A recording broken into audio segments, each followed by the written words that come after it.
Hello! Today we're going to be talking about figure 13.20, which talks about the neural circuit for conditioning the eye blink reflex. Now, just like the title suggests, we're going to be talking about how we can train the reflex of the eye using an unconditioned stimulus and a conditioned stimulus to make the eye reflex blink even without an unconditioned stimulus. So, let's first of all look at before the eye blink gets any training. In a normal situation where we have a puff of air blown into the eye. Now what would happen? Well, one can imagine that one would blink. How do we get from here to here?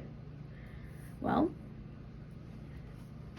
the information about the corneal stimulus gets carried through something called the trigeminal nucleus, or the trigeminal pathway. This is just a fancy name for one of the cranial nerves. This is cranial nerve 5. And we'll call it the trigeminal nucleus.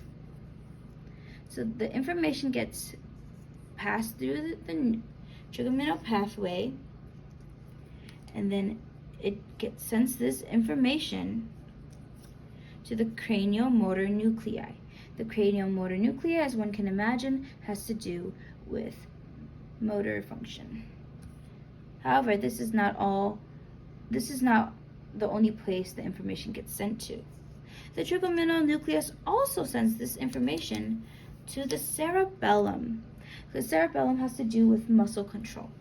Now, one might wonder why we need the muscle control and the cranial motor nuclei. Could the cerebellum not just send the information to the eye blink?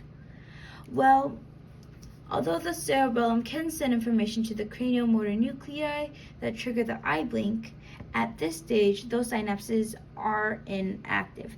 Therefore, we have to have the cerebellum send the information to the cranial motor nuclei in order for the correct synapses to fire and the eye to blink. Now, this is what happens in a standard situation. But we're talking about conditioning in this figure. So, training the eye blink reflex. So, we have our unconditioned stimulus as aforementioned. Now, what if we have this with a conditioned stimulus? In this case, it will be a bell sound. Well, what happens when we put them together?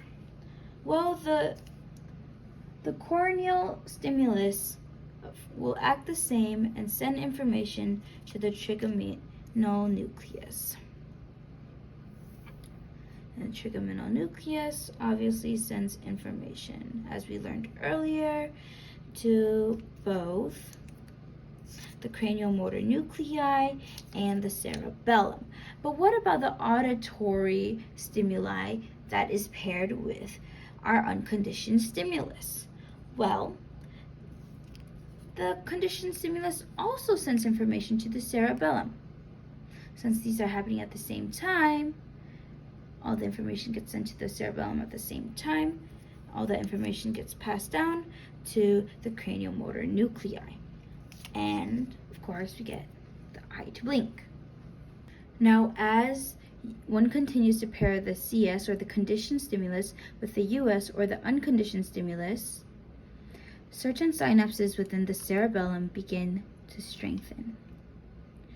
Basically, you get buff synapses after training those two things together for a while, because you keep on using them and they keep on getting activated, continuously activated.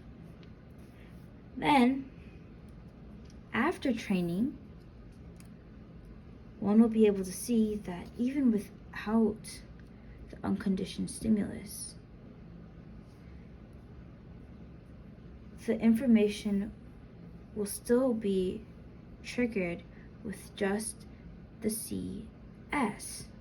Again, There is no corneal puff in this scenario after the training, but the information from the bell gets sent to the cerebellum,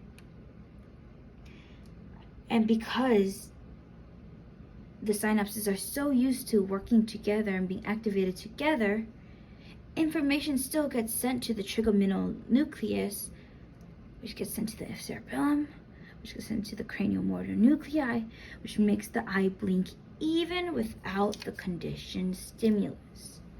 That is what you call a conditioned response. This is how one conditions the eye blink reflex, and this is the neural circuitry that occurs within it. However, if one continues to repeat this without the unconditioned stimulus again and again, then the cerebellar connections begin to weaken. And then, they haven't worked out together in a while, so it essentially becomes not buff anymore. And then, with the bell ringing and no corneal air puff, the information does not get transferred and no eye blinking occurs because the synapses weaken and the connections weaken as well. So eventually, again, the bell stops eliciting an eye blink.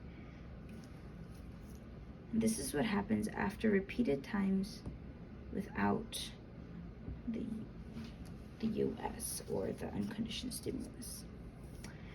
This was a brief tutorial on figure 13.20, and I hope it helped you understand a little bit more about what's going on in this image. Thank you.